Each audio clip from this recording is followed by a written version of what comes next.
கடைசியில் எங்களால் இன்டர்நெட் இதாகி போச்சு, ஸ்லோவாகி போச்சு. எங்களுக்கு ஒன்றும் ஹை ஸ்பீட் இன்டர்நெட்லாம் எங்கிட்ட இல்லை. ஒருத்தன் கேட்கறான், நீ ஆர்எஸ்எஸ் காரனா பிஜேபி காரனான்னு கேட்கறான். இதுதான் அவங்க பிரச்சனை.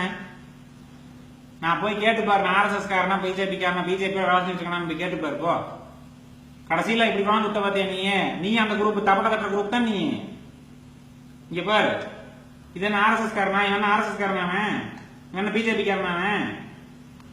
போய் கேளு, அங்க இருக்கிற கோணார்ல போய் கேளு, அங்க இருக்கிற ஜனங்க தொட்டி நாயக்கர்ல போய் கேளு, இவங்கெல்லாம் யாருன்னு கேளு. நீ கும்பிடுற சாமி தானே இது, சோட்டத்தான் திங்கிற. அதுலயும் வந்துருச்சா உனக்கு ஆர்எஸ்எஸ், முஸ்லீம், கிறிஸ்டின் ஆரம்பிச்சிட்டியா? இதை எடுத்து போடுங்க. நீங்க அவனெல்லாம் விட்டுருங்க, ஜனங்க கேட்காதீங்க. நீங்க கும்பிடுறீங்களா இந்த சாமிய? நீங்க இந்த சாமியை கும்பிடலாம் பரவாயில்ல, நீங்க முஸ்லீமா இருந்தாலும் கிறிஸ்டினா இருந்தாலும் நீ இந்தியர்கள் தான். இவன் உங்களுக்கு தாத்தன் தான், உங்க தாத்தன் முப்பாட்டம் தான், ஒன்னும் சந்தேகம் இல்ல. இவனுக்கு இந்த மேட்டரை பிளெக்ஸ் அடிச்சு போடுங்க. நீங்க முஸ்லீம்கள் தயவு செஞ்சு போடுங்க. இது எங்கள் முன்னோர், எங்க சாமி எல்லாம் இருக்கலாம், கும்பிடலாம் இருக்கலாம். நாங்க மனுஷங்களை கும்பிடுறது இல்ல, மனுஷனா பிறந்தானே கும்பிடுறது நாங்க. ஆனால் முகமது நபியை கும்பிடுறது இல்ல. ஆனால் இது எங்க முன்னோர். ஒரு நபியோட வச்சுக்கலாம், குரான்லயே வருது, பல நபிகள் பல நாடுகள்ல பல நபிகள் பிறந்தாங்கன்னு வருது, அல்லாஹ் அனுப்பிச்சார்னு வருது. அப்படி இவனும் ஒரு நபி தான்.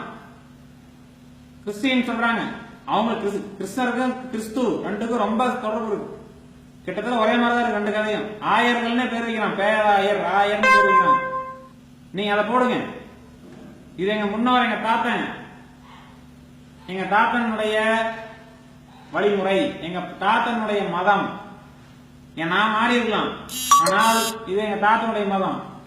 ஜல்லிக்கட்டு நடந்தாகணும், இந்த அமெண்ட்மெண்ட் குவாஸ் ஆயிரும். கிறுக்குத்தனமான ஒரு சட்டம் இது. முதலே 2 தடவை குவாஸ் ஆனதுதான் இது. Judgement reserved. கேஸ் நடந்துட்டு இருக்கிற ஜட்ஜ்மெண்ட் வர முன்னாடி இப்படி எல்லாம் போட்டானா அவன் குவாஸ் பண்ணிடுவான். அப்படி பண்ணலைனாலுமே நிரந்தர தீர்வு, வருஷம் ரெவ்யூ பெட்டிஷன் போடுவான். அடுத்தது ஒவ்வொரு தடவை ஒருத்தர் சாகிறப்போ, ஒவ்வொரு தடவை ஒரு கால குத்துறப்போ ரெவ்யூ பெட்டிஷன் ஒன்று போடுவான். வருஷம் பீட்டாக்காரன் வருவான். நீங்க வருஷம் போராட முடியுமா? நம்ம நிரந்தர தீர்வு, நீ உள்ளேயே வராத கோர்ட்டு, நாங்க பார்த்து நடத்திக்கிறோம். நீ இந்த கட்டை முட்டுக்கட்டு நாங்க பார்த்து எப்படி அடிபடாம நாங்க பார்த்து செஞ்சுக்கிறோம். தேங்க்யூ. நாங்க எப்படி செய்யணும் எங்களுக்கு தெரியும். நாங்கெல்லாம் ஒன்னும் குரங்கெல்லாம் கிடையாது, நாங்கெல்லாம் மனுஷங்க தான். நாங்க பார்த்து செஞ்சுக்கிறோம். இந்த போட்டோவை தயவு செஞ்சு பிளெக்ஸ் பேனர்ல அடிங்க. அடிச்சு தமிழ்நாடு பூரா, மலேசியா, சிங்கப்பூர், அமெரிக்கா எல்லாம் போடுங்க. கண்ட பிளெக்ஸ்ல அடிச்சீங்கல்ல, ஒரு கடவுள் கிடைக்கிற மாதிரி நினைச்சிட்டு போடுங்க. ஒரு முன்னோர் கிடைக்கிற மாதிரி ஒரு நன்றி கடனா நினைச்சு போடுங்க. இந்த கடவுளுடைய விஷயம், இது மத விஷயம் அப்படின்னு போட்டீங்கன்னா மட்டும்தான் நிரந்தரமா உள்ளவே வரமாட்டான். கோர்ட் ஹலால் மேட்டர்ல வர சொல்லுங்க பாப்போம், வரமாட்டான்.